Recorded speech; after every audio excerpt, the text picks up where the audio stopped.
Hello, and welcome to a brand new episode of the Burning Question series by Fantasy Football Scout. In this series, Pras and I, Sonaldo, talk about the key hot topics for the week. With the double game week announcement all of a sudden in the blank game week 25, we have some exciting news as well as another double game week 23 coming up. Welcome, Pras. Welcome back to the Burning Question show. Well, thank you. I was thinking yesterday, or was it Monday, when you and I were discussing that we don't have much to talk about, right, this week, because we talked about Arsenal City last week, and there's nothing else happening. So, and then all these doubles drop. So interesting. Again, back to burning questions planning. Yeah, I'm excited. We were just talking on what content to do for today, and then boom, the doubles dropped beautifully. So excited to talk about stuff. We've got obviously the 23, the 25 double, maybe a little section on triple captaincy, but mainly about Arsenal, City, Liverpool as well, and maybe touch on Everton and Wolves for the double game week 25. But without further ado, the first slide we have is by the great Lego Mane. If you aren't following Lego Mane on Twitter, he's does beautiful charts as you can see here. On the right side, I've just sort of listed what the doubles are for 25, just in case you aren't aware. First of all, this is a very rare occurrence of a double and a blank being together, Pros. I think we got 32 last year. So usually when the FA Cup semi-final happens, it also leads to some doubles because it's typically a free midweek. It won't happen this season. So this may be the only time where we have a double and a blank together. Actually, pretty likely to be the only time. So yeah, it's actually exciting, and normally it's also a week where people look to free hit because it's just, you can hop out of certain players, hop onto some doublers. We'll come to that as well. Yeah, I don't think a lot of people will free hit in 25, but I saw FPL Joe, our good friend Joe, make a good point about maybe it is a good week to double up on the doublers as well as avoid the blanks in 25. So interesting point there. Personally, I'm not going to go there. But just to be aware of the situation, the teams that are blanking for sure in 25 are Brentford, Brighton, United, and Newcastle. I think the important piece here is that we have a lot of United assets for this game week as well as Newcastle. Personally, I have a triple up. So how do we maneuver around that and get to these exciting double game week assets? And without a doubt, Arsenal are our priority for every team, this game week as well. Even hits, we're going to talk about it because maybe it is the time to take a hit, maximize the double 23 as well as double 25. So very interesting stuff coming up. I guess, anything to add about this chart here we see? Well, the fact that Liverpool now have a double is going to be a big talking point because obviously Liverpool are completely out of form and losing game after game. So do you actually focus on them? How much do you change your strategy? I mean, people already have, for example, um, quite simply put, it's very hard to afford Kane, Haaland, Salah, and let's say Saka, right? So that makes it difficult. So now you will have a dilemma where you're debating between, shall I sacrifice Kane, which I think you and I both did last game week. It was for Bruno, but it makes us in a slightly better position to go for a Salah later. But others may say, look, I mean, Kane is delivering, Salah is not, so I'm just going to swerve it. And the other good thing is because Arsenal also double in 25, now it's not so desperate. So if you were so negative towards Liverpool and you don't want to go there, you don't have to, because most people might captain Saka or Salah. So you can be on the Saka camp. So it's a very interesting dynamic of how game week 25 has come about. I think Liverpool one, we talked about it. It was a 50-50 that this happens here. But the Arsenal one is very surprising. I mean, we knew that they had the Everton game, which is basically was going to come at some point. But the Arsenal double in 25 now basically almost guarantees that they will now not double in game week 29, which was, the big double that we were going to talk about after the FA Cup quarterfinal. So that then has implications on what will you do in game week 29. We're not going to cover it in this pod, but it's interesting for the long-term planners to think about now what does this mean for game week 29. I think an interesting point here is that Brighton do blank in 25, and not a lot, but a couple managers might have brought in Mitoma, for his form and well-deserved, I think, 11 points this game week. There is a chance that Brighton does a double in 26, Pras. Could you explain the 26 or situation? 27. 26 or Well, 27? yes. I mean, it's quite simple that they have a lot of doubles. They have three three that they need to move, and two might happen because they will miss game week 28 and 32 potentially. So they have 5 games to reschedule. There's a very good likelihood that 26, 27 will be a Brighton double. So in that case, if you are a Mitoma holder, obviously you're going to hold him through 23, 24. Would you carry on and hold him into 26, 27, or just We've have to reached go? very team dependent Mm-hmm. territory. So look, I mean, people have 3 Man United because of the double now. Mm-hmm. People have Trippier for sure. Some have one more. Then many have a non-playing player, whether that's Patterson or a Greenwood, somewhere hiding, or even a Bueno is becoming a threat. So then that's already 6 players. Then you add Mitoma, that's 7. So you're down to 8 players for game week 25. Not only do you have to get back to 11, now you don't have to get to 11. Let's say you want to get to 10. You also have to think about losing players who have a game, but you want to get a better doubler. So like, for example, De Bruyne has a game, but people will want to go De Bruyne to Salah, or, if you can do it with Bruno, even better. But that's now it changes how you view game week 25. But I would say if you were to lose players, I think losing Man United should be the first priority after this game week. They have good fixtures, so again, it can backfire. But I would think that if you were to hold players during the blank, you would rather hold a Mitoma, Rashford, and a Trippier than a Shaw or a Bruno Yeah, agree. or a Botman. That would be my thinking. So, and this is assuming that there's no other blankers or no other non-playing players in your squad. So everybody needs to do the math. I think one other thing to talk about is in relation to Liverpool is tonight's game, which is Fulham versus Sunderland. Sunderland at home. That also has big implications on Liverpool. Mm-hmm. Why? Because if Fulham lose to Sunderland, that means that Fulham are out of the FA Cup, and that means that their game week 28, which is Liverpool versus Fulham, becomes confirmed. So that is a game. So game week 28 then means that Liverpool not only have a double in 25, they have a confirmed fixture against Fulham at home in game week 28, and they have a confirmed fixture against Nottingham Forest in game week 32, which is basically the next 3 big blanks. Yeah. So then it becomes a little bit interesting. Again, you don't have to hold Salah the whole period, but it'll make me want to commit to more Liverpool players for the double just as a punt, because I'll also use them in game week 28. Yeah. So the dynamics change based on the FA Cup result tonight. Yeah, the last time I watched Sunderland is that Netflix documentary, to be honest.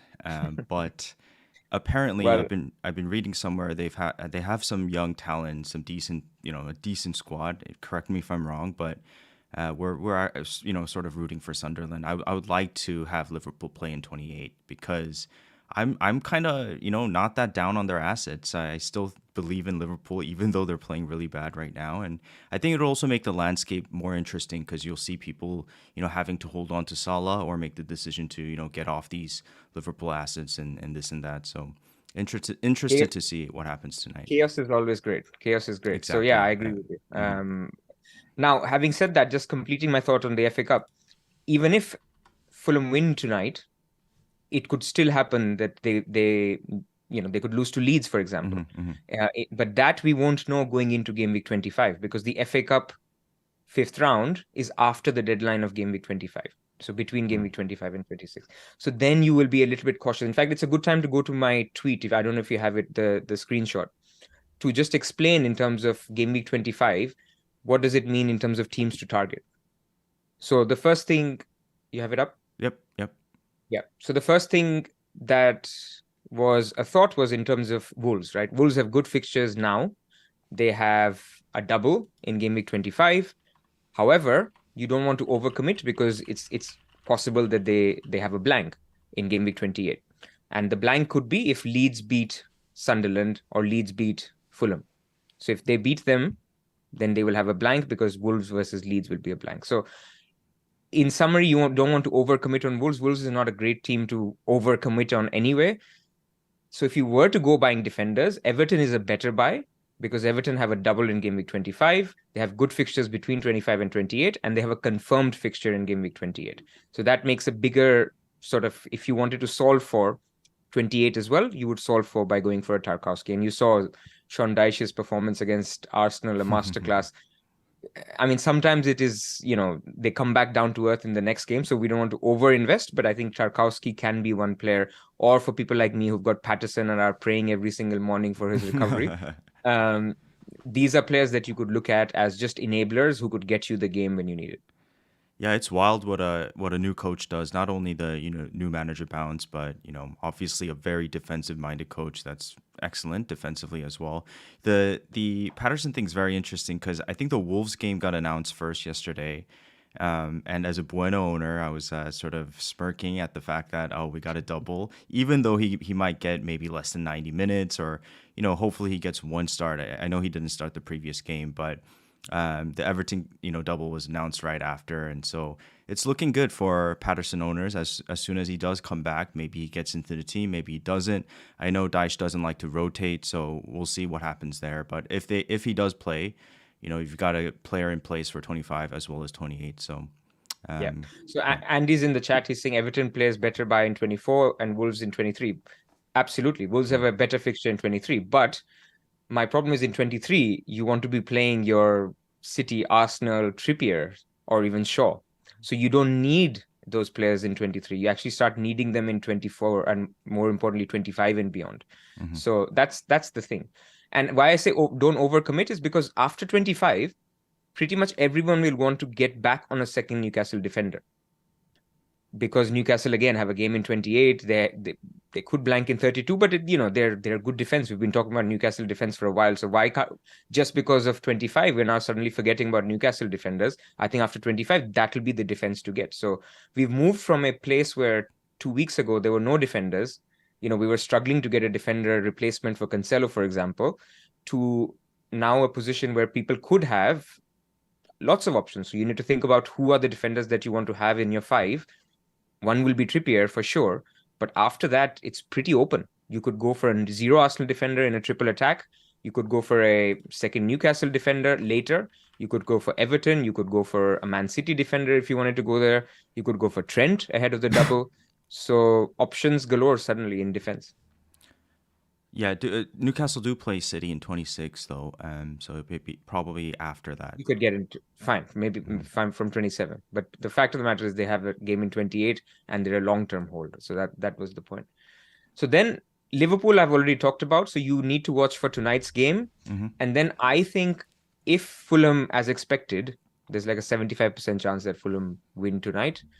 So I'm assuming that this will be the case. Then I'm not going to go gung ho on Liverpool, both for the reasons of form, but also the fact that you just never know. You don't want to overcommit on a team and then they blank in 28 again. Now, Liverpool's pricing is such that you can get on them and get to anybody else before 28, but still, you don't want to break your team for them, especially now that there's another doubler who you can captain, for example. The So price.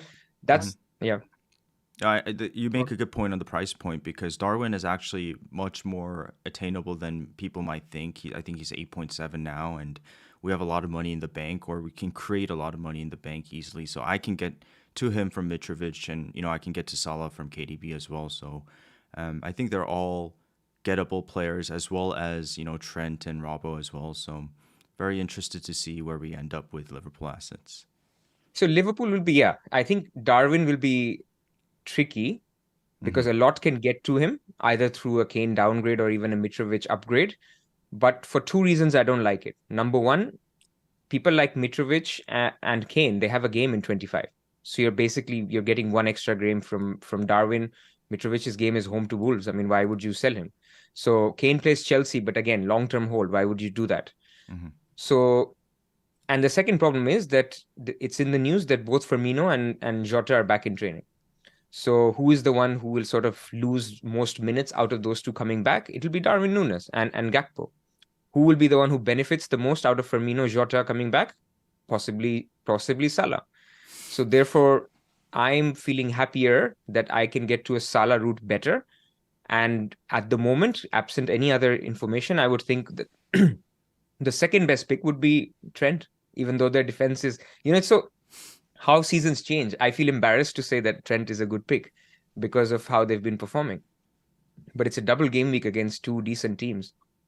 I think that'll be my second pick if I go there.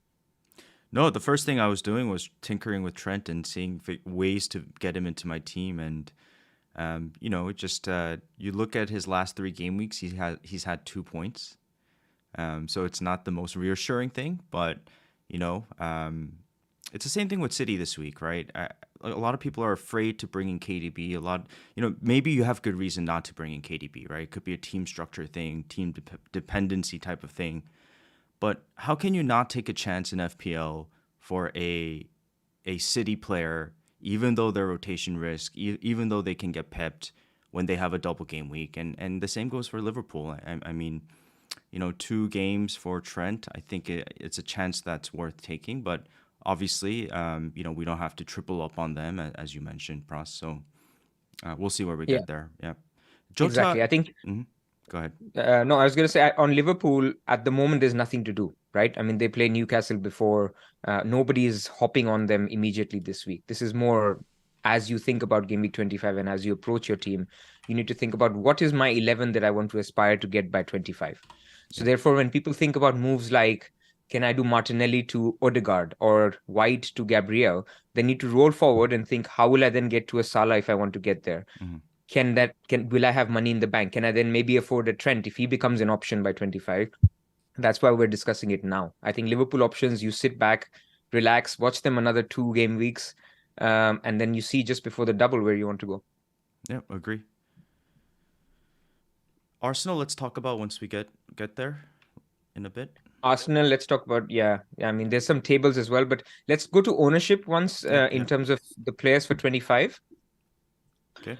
What we wanted to show here is that as soon as the announcement landed, there was an overwhelming sense of people sort of panicking that we were ready for 25 knowing what we knew. Some of us even got blankers like Bruno Fernandes or Mitoma, and now there's additional information and now we're not ready for 25. Well, I think the answer is that no one's ready for 25. No one is ready in the sense that the highest owned Liverpool asset is 7%. That is Salah.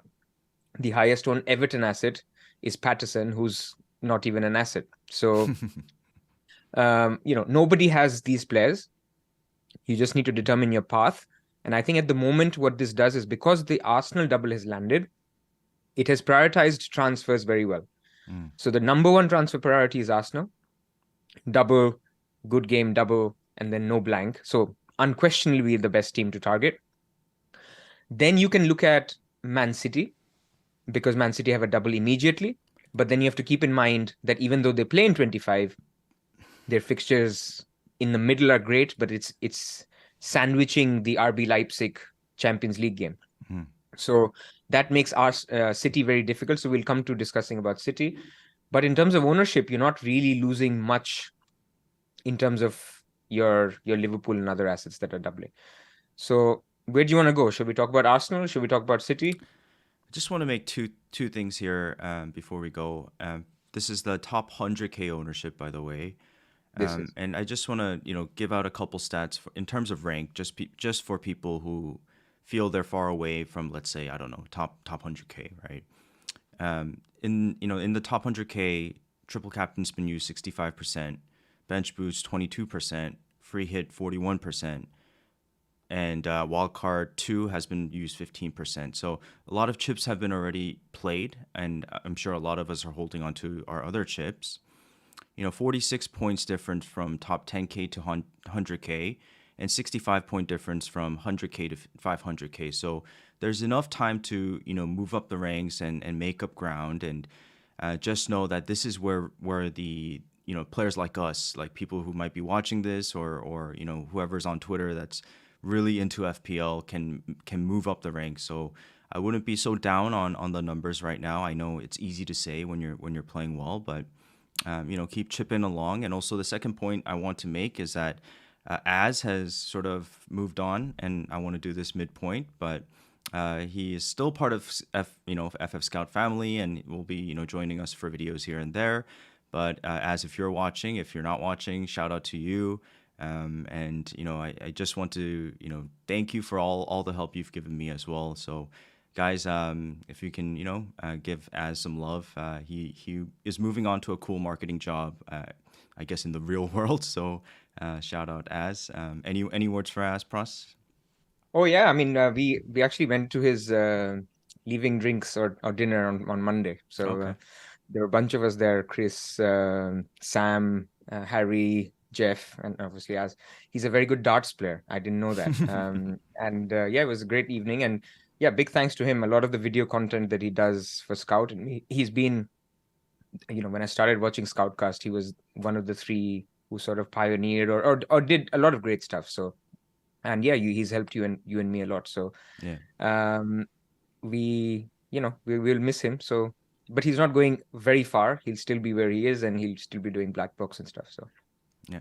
Cool. Okay, what are we doing? Arsenal City or Defenders?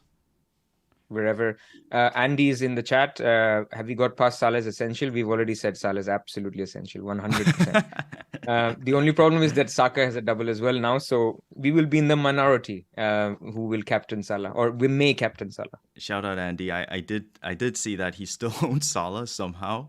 That is pretty wild, but hopefully he pays you off for Game Week 25.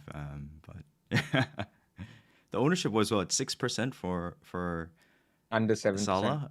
Andy must have Every a game week, every beginning of the game week, I see one post by someone saying, "This is the week Salah will punish its sellers." He is now a differential. It was 30%, then 20, then 15, then 10, and now he's under 6. So he'll be back. yeah. We'll see. But, okay. Very interesting stuff. Arsenal. Where do we start? Top three. Is it okay to Yeah. take hits? What are we thinking here? You can go ahead, Pras. So maybe, do you have that table that we shared on the stats for Arsenal and City players? Yeah, it's Um, up. okay. So look, the point is at the moment, we need to sort of ignore the Everton result as a blip. We cannot see it as anything more than Sean Dyche sort of putting in a masterclass. So Arsenal are still a great team, great attack, great defense, so many assets. But I think what has happened after the Martinelli sub is, I think clearly there's a minutes risk now. I mean, I think we were a lot less worried last week when it was an 80th minute sub, and we said, look, losing last 10 minutes is important, but it's not the end of the world. But if you're getting off before 60 minutes, then you can miss a game. Like Trossard could start a game. So I think for Martinelli it's the biggest worry. I don't think it's still a fire sale. So let's say you're really behind on other stuff, like you don't have the right Arsenal, you don't have a second or third, or you don't have a good third. Then look, I mean, you don't have to get rid of Martinelli, but I think it's time that you need to think about getting rid of Martinelli. I think And but on that, first of all, that game was a low block game, right? So Martinelli is ineffective in games like this. Sorry, Arsenal fans, he's amazing, right? And I love Martinelli as well, but he's like the Son type of player. He needs that space behind, and I just think that Trossard is an elite player, and there's going to be a time where maybe he doesn't start, maybe he gets one start, or there's rotation here at risk. And if you have a double game week 23 and a 25 guaranteed, maybe it is the time right now to make that move instead of waiting it even longer and dragging it on.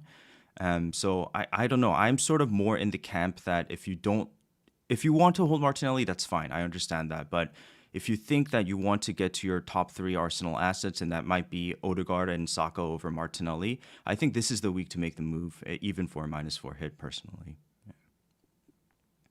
fair. I just look, I can't stomach -4s for good players. Martinelli is a good player, so things can change. But yeah, look, I don't disagree with you. I think it has reached the time where he's not the top 5. So for me, top 5 is not in order right now: Saka, Nketiah, Odegaard, White, and Gabriel. These are the 5 picks from Arsenal at the moment. Did I miss anyone? Okay, you could add Zinchenko instead of White. So let's say these are the 5. So if you're not in that 5, then it's worth looking at a sideways move to get into that 5 for the reasons we've talked about. Double now, double in 2 weeks, no blank in 2028. So it's worth it. So yeah, I mean, I think both Saka and Odegaard are top 2. I think there's no disagreement there. Nketiah would have been almost even number 1, if not number 2, if Jesus was not lurking in the background.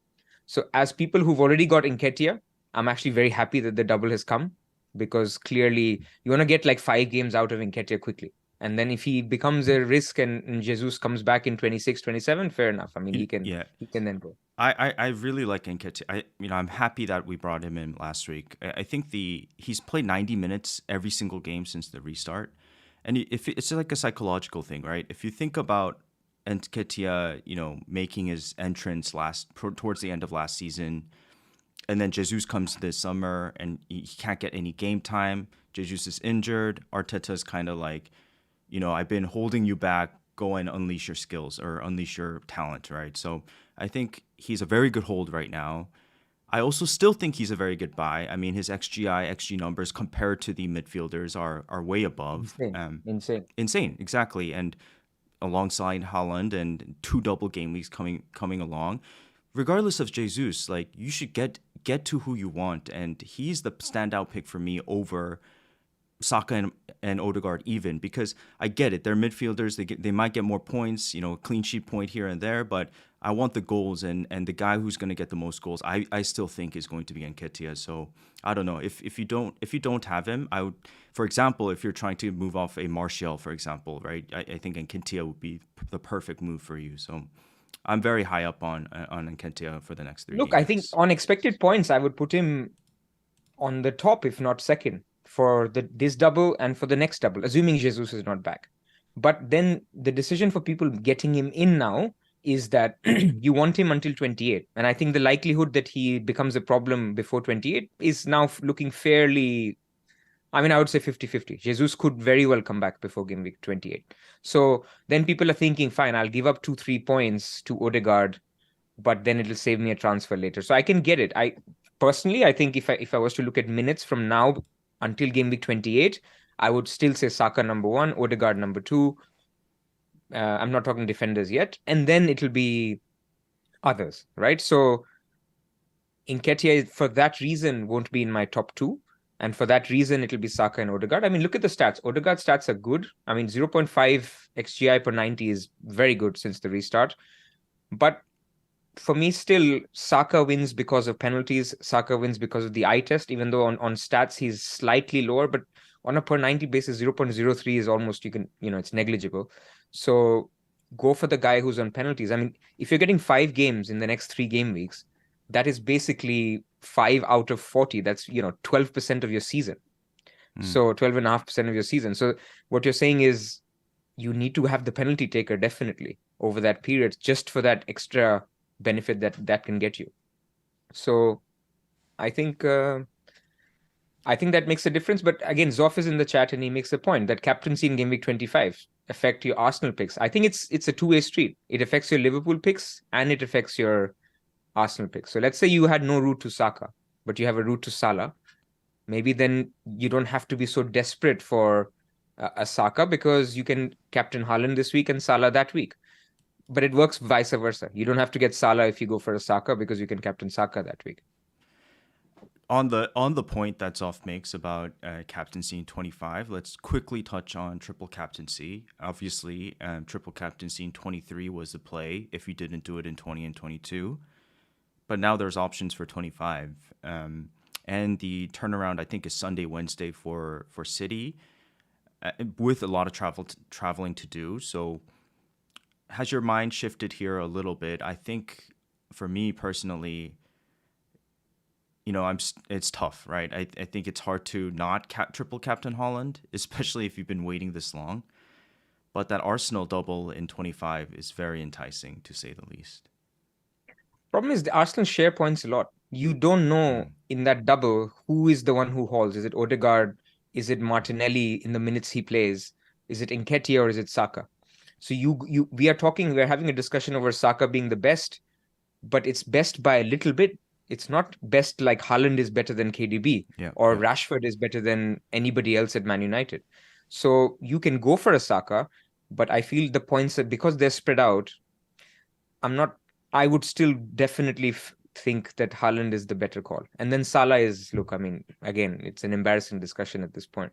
I think he's a good candidate, but to suggest that you triple captain Salah over Haaland right now it's a little bit laughable. So we're not going to discuss it.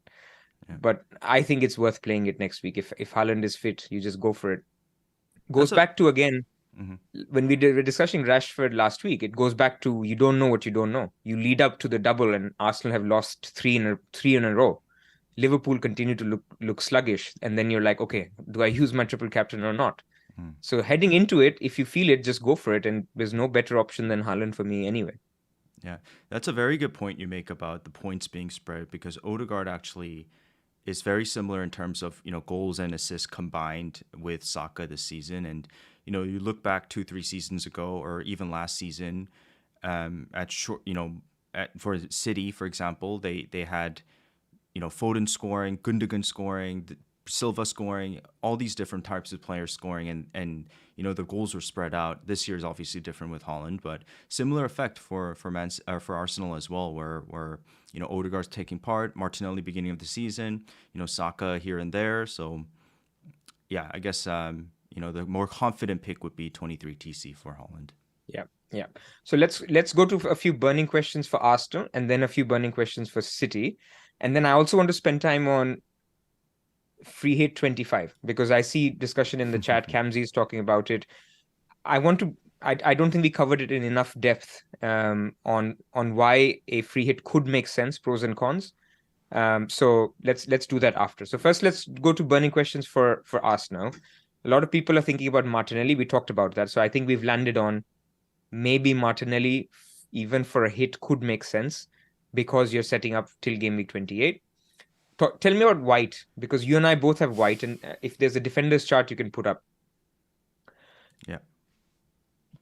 White is a tricky one because, it's not like he's losing a lot of minutes. And we talked about it last week that losing a little bit of minutes is actually not a bad thing because you can concede a last minute goal and, get your Trippier style clean sheet, which is not bad. But the problem is, what if he starts to miss? A lot of fans are saying that he put in another bad performance against Everton, and basically his spot is, Tomiyasu is lurking very, very strongly.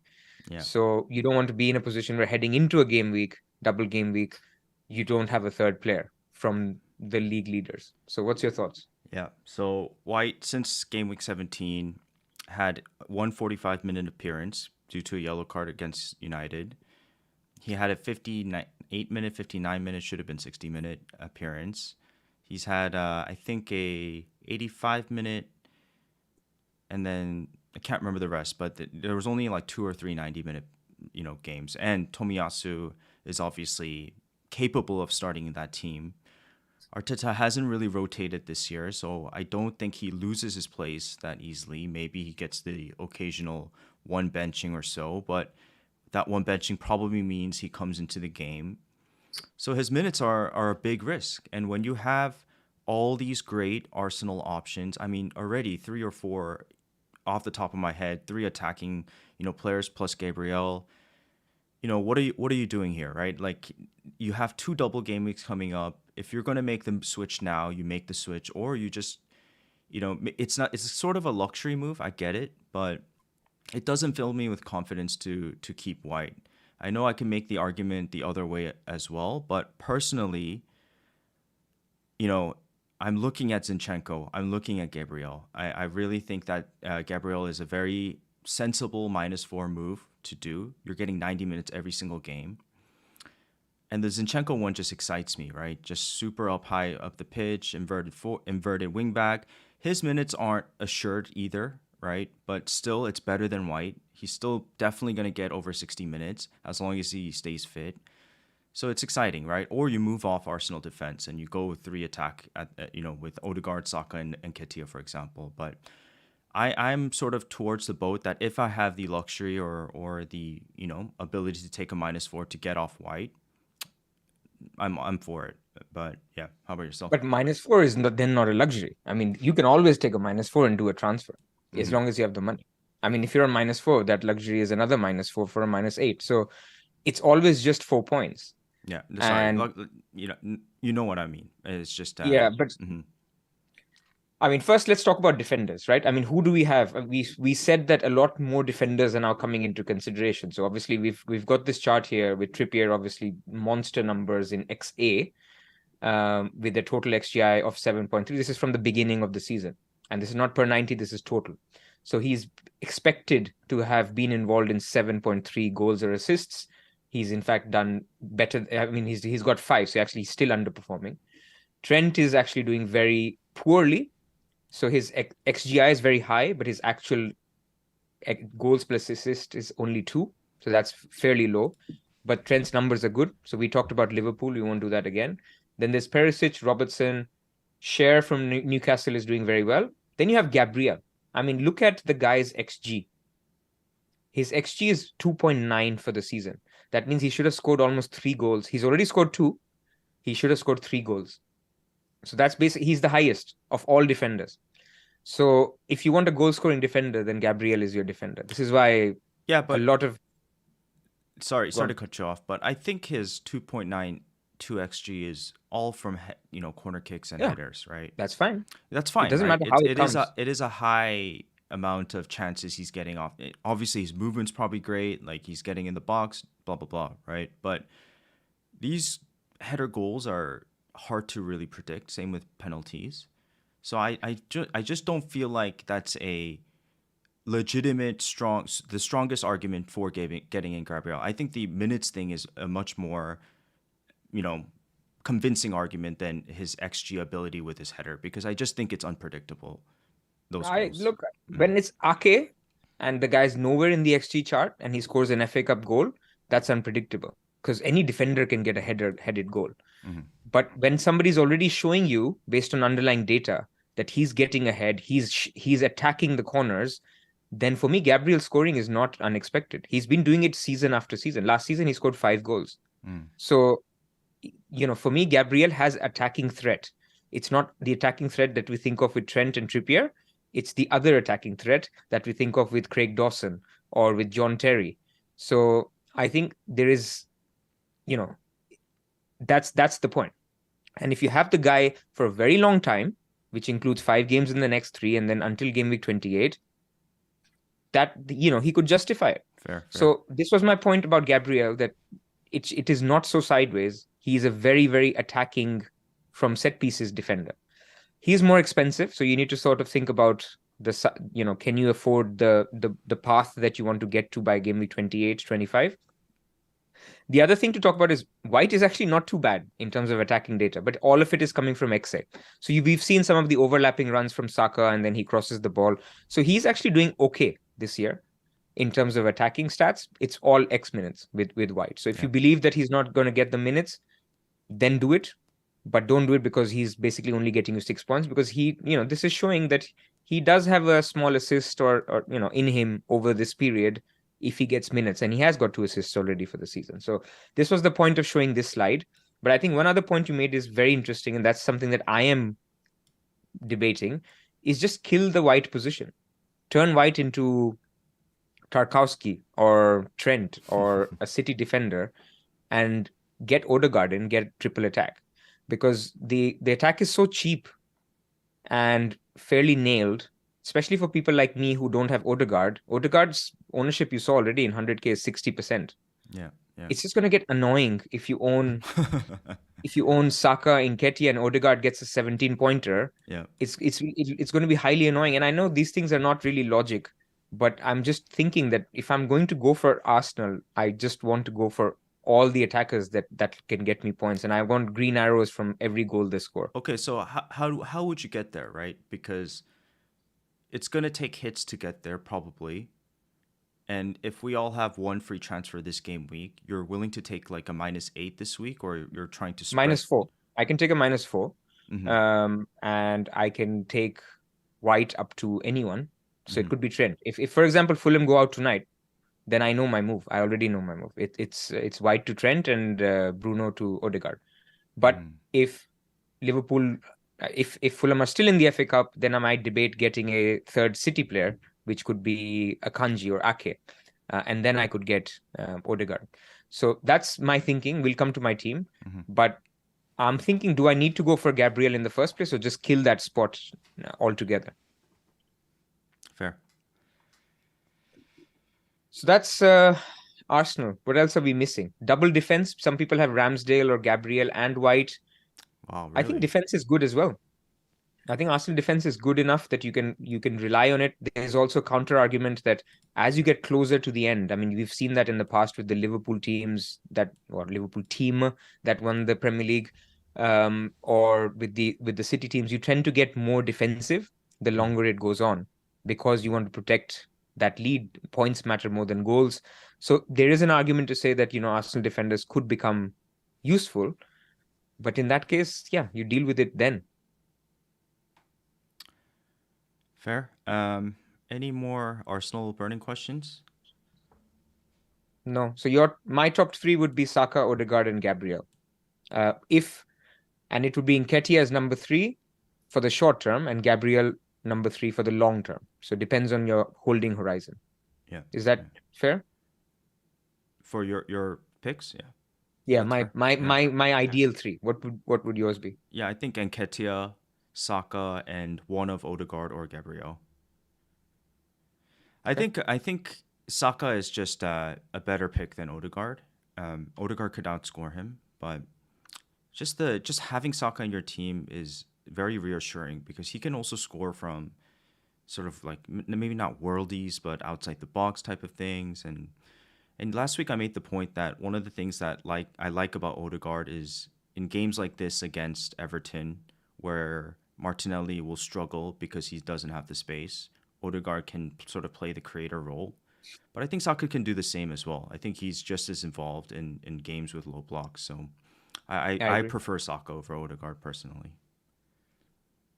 For me, it just depends, man, and the And minutes. I depends, mean, the yeah. guy will keep playing, minute after minute. I mean, we've seen so many times he gets a knock. I mean, he had that eye thing. They're just so desperate to keep him on the pitch. He does a lot, both on both ends of the pitch, and then when you add penalties as well, I think clearly. But then Saka is more expensive, so I can completely understand people going in their setup if they want to hold on to a Kane, for example, that they don't go for a Saka. I think that's fine. Odegaard also did come off the game. I think it was He for did. Jorginho. Vieira. Vieira, sorry, yeah. So Yeah. one to watch there. Likely won't come off the game, but maybe when they're winning and they want to lock up a game, he'll get less minutes or something like that. So Honestly, the closer they get to this and Europe starts, I think everyone is under minutes threat. I think Odegaard, Saka are not under starting threat, unlike Martinelli and possibly White. So anyway, fair enough. What I wanted to do to close Arsenal is let's look at their fixtures. So they've got Brighton at home, Man City at home.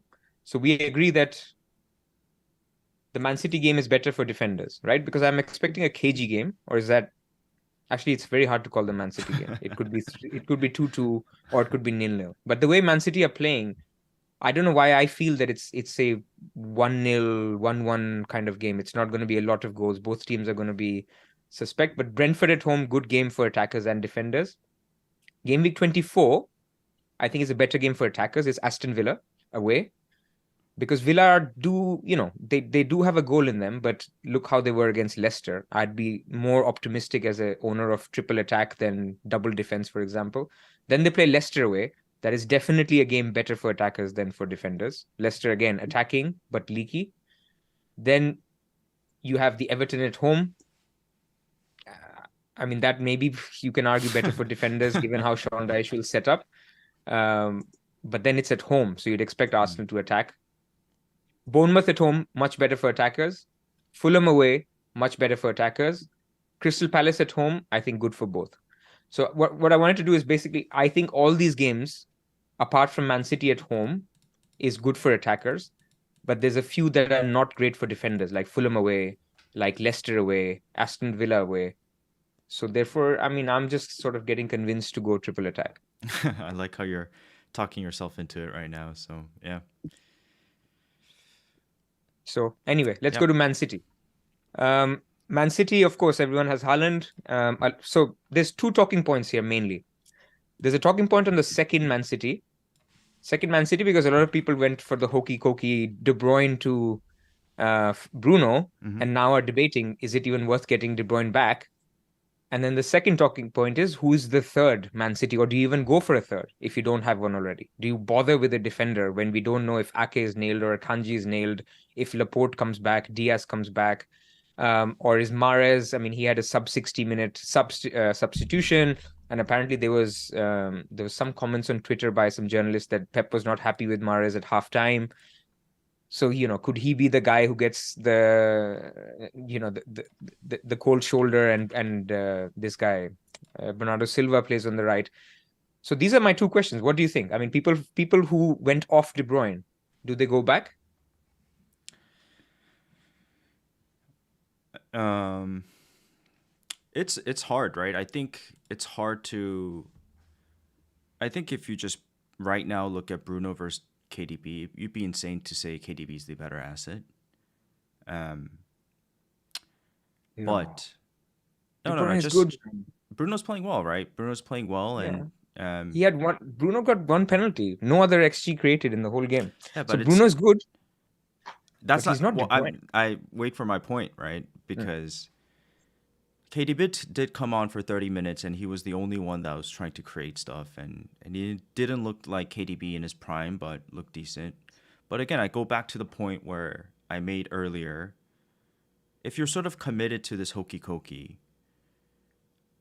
like FPL, you need to take this chance, right? You need to take this chance to attack a Man City double because when else are you going to have Man City doubles? Like very okay, like occasionally, right? And as a KDB and Mars owner, I feel very confident going into this week, even if they don't get the minutes that I expect. It's a good, reassuring feeling to have two Man City attacking assets and the two best attacking assets at this point in time going into a double game week. So for me, I would make the move, but it's hard to say because Bruno's also playing well at this moment in time. Yeah. So yeah, I mean the okay. Let me ask another question. So they went De Bruyne to Bruno. Should they go back to De Bruyne or should they go to Mahrez?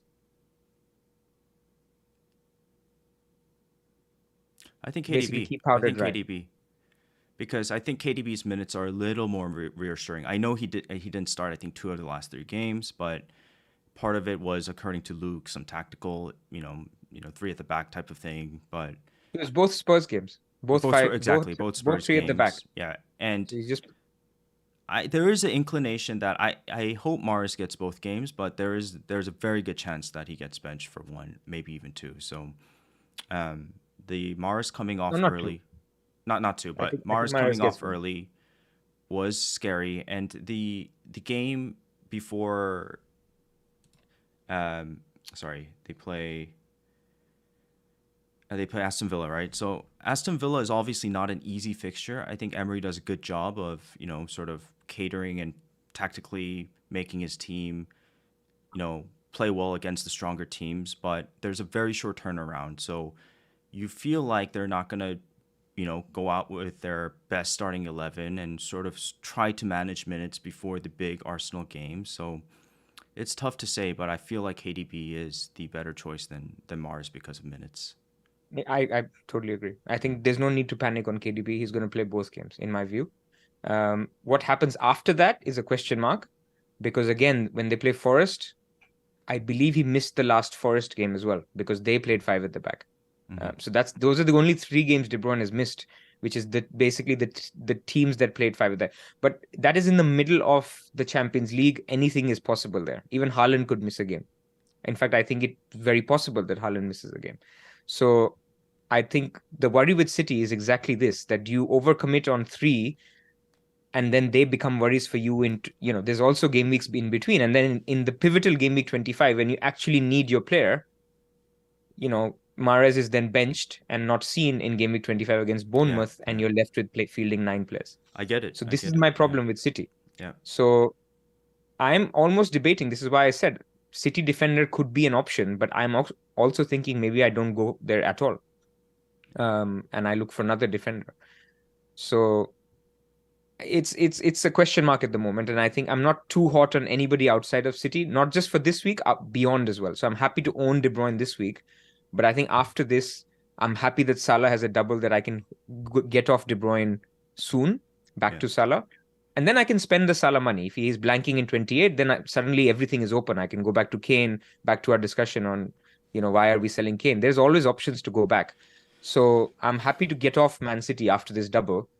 And luckily, because they blank in 28, we don't really have to worry about them during this Champions League phase where anything can happen, yeah. man. I There's a mean, lot of games coming up. Champions League's right after Game Week 24 as well. So Exactly. It is a very short term type of thing, and I guess the counter argument to the point I was making is that yeah, I want to attack the two fixtures, but if you're not going to guarantee two fixtures and it's a short term move, maybe the triple up is it could be dangerous. But again, the potential is there, right? So Fair, fair, fair. And on KDB, Rohan makes the point. They don't always play five at the back anymore. So, so maybe De Bruyne is fine for Forest as well. So I that think that yeah, sorry, a lot of people just on the City defense are very high up on Akanji's minutes. Do you feel like he's a decent pick? But like you no, could get other defenders from other teams for that place, right? exactly. And Diaz plays one game, the one against Villa, and then you're stuck with basically having a Kanji for that. No, I may still go there. Like I mentioned, I could go Odegaard and a Kanji. I could go there, but I have zero conviction. Yeah. I don't want them for beyond this week. I don't want any third City player for beyond this week. I don't want De Bruyne for beyond game week 24. So this is basically making me a little bit skeptical. If you're on it, I think you're on Mahrez, it's great. There's no reason to worry. You just go there. But at the moment, we're trying to shuffle between shall I attack Arsenal? Then basically I need to think about how I'm positioned for game week 25. And then third priority for me comes into shall I overcommit on Man City, even though they have a game in 25? I mean, Pep has gone completely crazy. I mean, especially on the backdrop of what's happening with the Premier League sanctions. I mean, nothing's going to happen, but this stuff disturbs you, right? I mean, in terms of the camp, people talk about it, what's going to happen. It's not a happy place, and I can easily see Arsenal beating them in Yeah. in the in the second game. Yeah, it's the tension is there, and getting rid of Cancelo, I still do not understand. Like Lewis is a good potential player, can become a great player, but he's not even close to the level of Cancelo. So that is a wild thing that's happened. Plus, KDB being benched for the Spurs game was, you know, call me crazy but Yeah, we can insane. spend a whole pod debating what Pep does. But anyway, Yeah. some people still have Cancelo. I saw Zoff's comment. He still has Cancelo. I mean, look, that's your cash cow, right? I mean, you now know what you need to do. Lots of places you can go. But yeah, it's another fire you need to fight. I think people who have these problems will just have to accept that a hit is incoming this week. Okay, so for example, if you had let's say two Arsenal, two City this game week, you would agree Arsenal is the priority, or Oh, Arsenal is yeah, number one priority. yeah. If you don't have a third, in fact, that has to be your transfer. The rest are all hits. I mean, if you want to get there, you have to have three Arsenal this week. Okay, how about a third City for a hit? Can work if like I'm talking about getting a third City. I could just go, for example, Bruno to Mahrez. That was my original plan. So you can do it without a hit. But if you need a hit, I don't love it because I don't think that hit will work as such that it'll get you enough points to justify the hit, and then also you can rely on it in game week 25 because it's going to be a transfer out very, very soon. You will have to be taking out your not only your Man United players, your Newcastle players, but also your potentially your second and third City players as well by 25. Fair. Okay. Any other City questions you have? No, I think we've covered it. People are thinking about Saka captain this week. I wouldn't. It's despite what we've said that Arsenal could easily win. I mean, we're talking about Haaland, right? I mean, he could score a hat trick against Villa, and then what? So I wouldn't personally look at a Saka captain. It's a little crazy, but I can also see if somebody wanted to go there. I mean, Saka, we talked about the fact that they share points. So Haaland gets most of City's goals. So why would you do that? But I can see some people looking at Saka. Yeah. Okay. Should we Teams? do defenders or straight to bus team? We're nearing the I hour think we mark. did the defenders, right? We Yeah. talked about Gabriel and others. Yeah. Bus teams. Yep. Okay, we have your team up, Pras. If you can read it out and tell us what you're planning. Um, Second, let me load it up. Okay, so I have Kepa in goal. I have White, Trippier, and Shaw. In defense, I have Saka, De Bruyne, Rashford, Bruno in midfield, and then I have Mitrovic, Nketiah, and Haaland captain.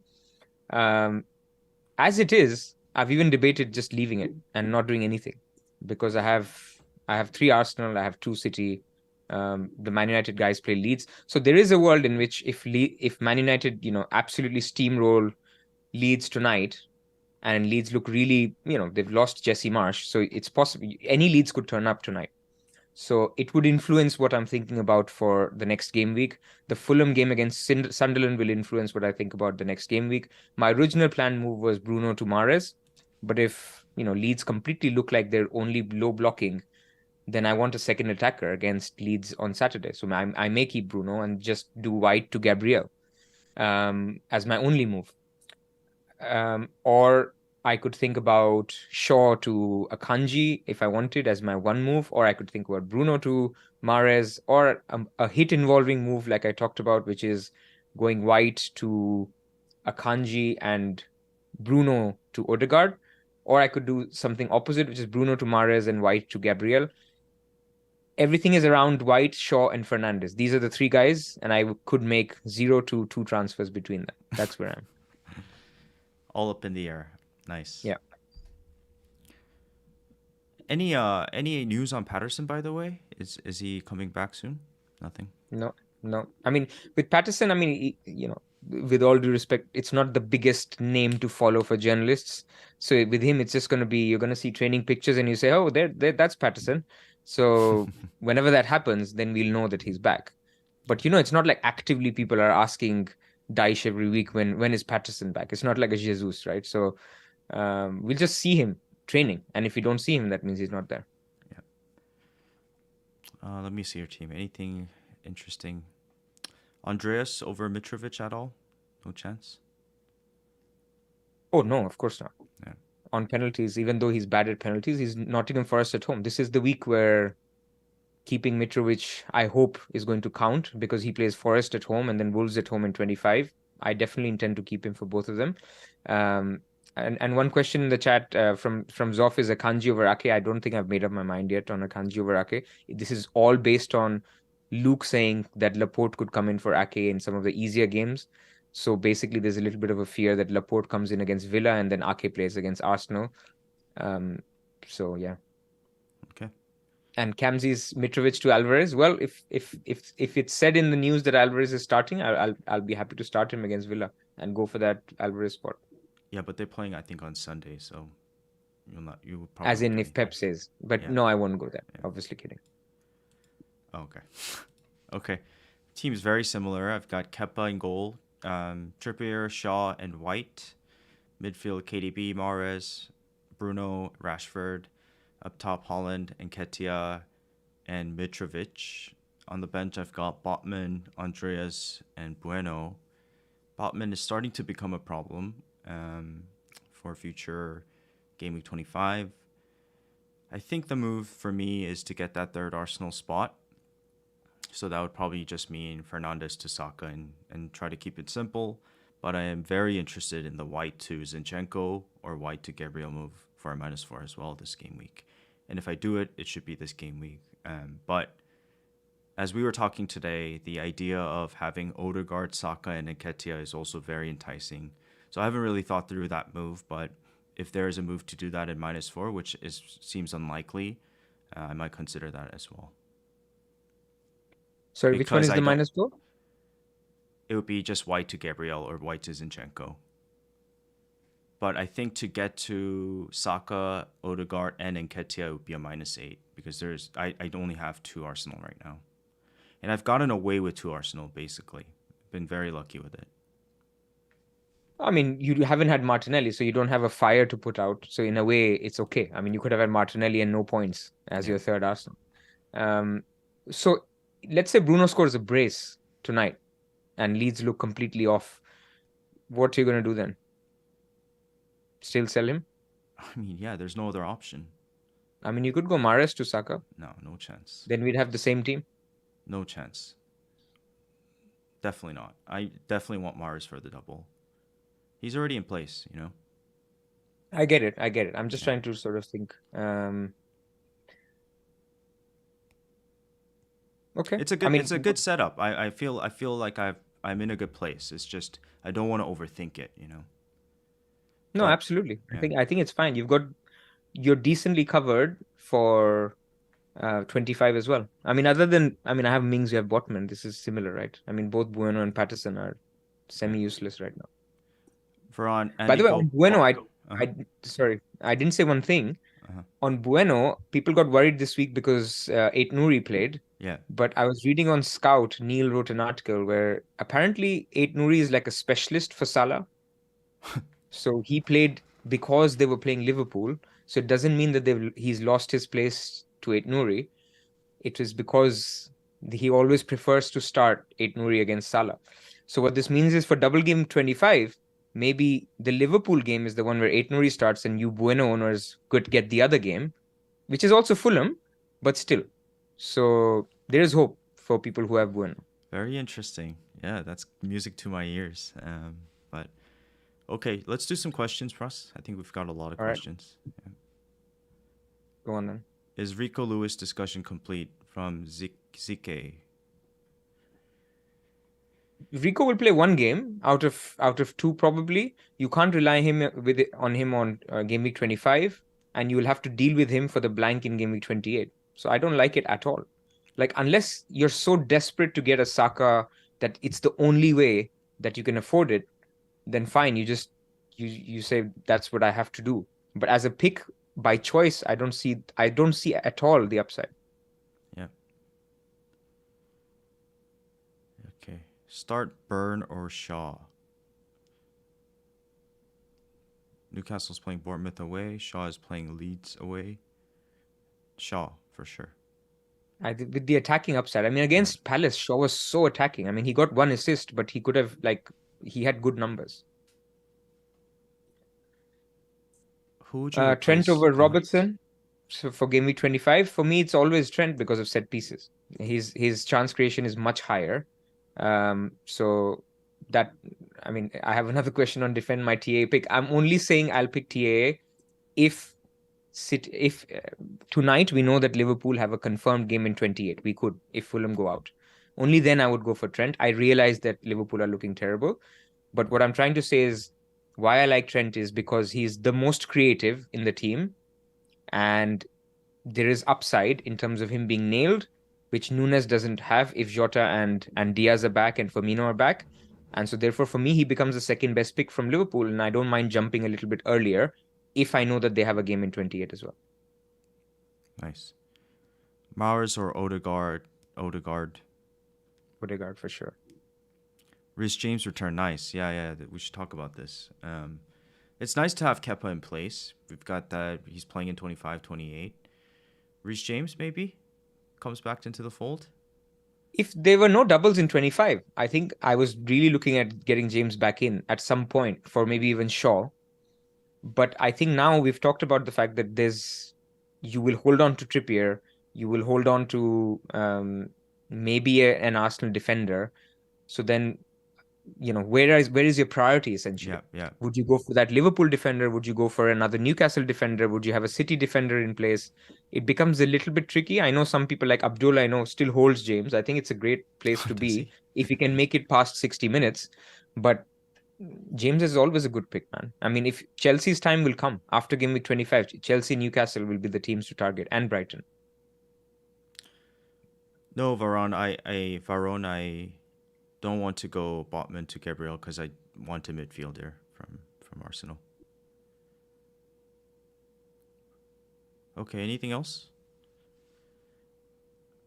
No, I think we've covered everything. Mitoma, every time it comes up, he's a good pick, man. I mean, keep picking him. If you have him, you're lucky. If you don't have him, it's very difficult to get to him right now. Um, After game week 25, people will be taking hits for him.